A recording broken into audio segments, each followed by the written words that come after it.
To, Oh, gawin mo nga to. ano yan? Okay, si Famous Bowl. Apo. Sige, bis lang ako.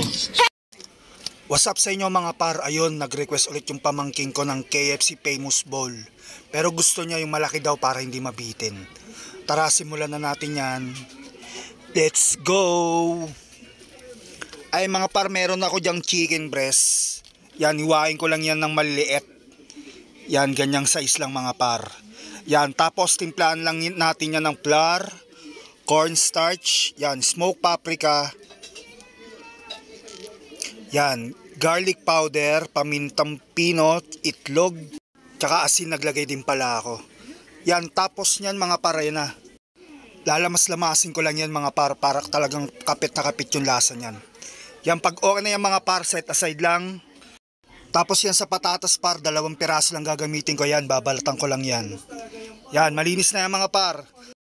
Tapos hatiin lang natin yan para pag pinakuluan natin, mas mabilis siyang lumambot. Yan, babad lang natin sa tubig. Yan, tapos salang na natin yung chicken breast natin mga par. Yan.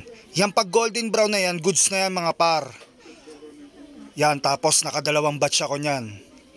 Yan, okay na yan mga par. Set aside lang, tapos pakuloy na natin yung patatas. Yan, nag-add lang ako ng tubig niyan mga par kasi para mas mabilis siyang maluto eh. Yan, takpan lang natin. Yan, tapos yan mga par, okay na yan. Ayan na, nasisira na siya mga par. Oh. Goods na yan mga par. Yan, tapos smash na natin yan mga par. Yan, lagyan lang natin ng gatas mga par. Ayan yung magpapasarap dyan eh. Tapos yan, nilagay ko mantikilya.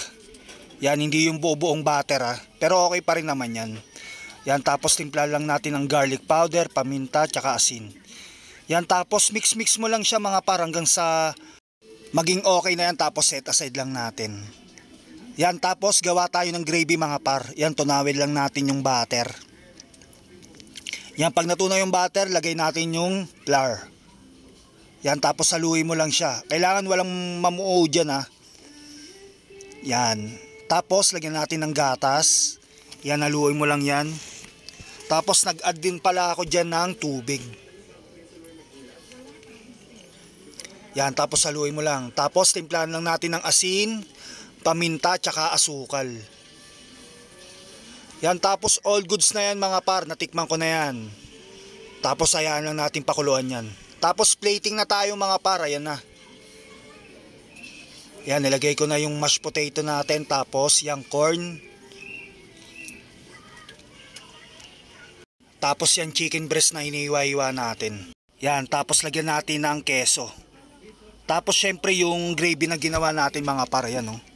Kita nyo naman yan mga par. Sobrang solid nyan. Yan, tapos pag okay na yan mga par, yan na siya. Ganyan na yung finished product niya. Syempre titikman na natin yan. Yan mga par, oh, kita nyo naman yan, oh, nangiinggit pa. Yan, natitikman na natin yan syempre.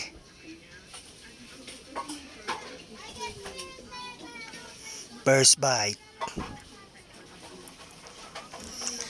Yun oh, kita nyo naman yung mga par. Kayo mga par, anong food trip nyo? Pa-comment down below naman. No, second bite.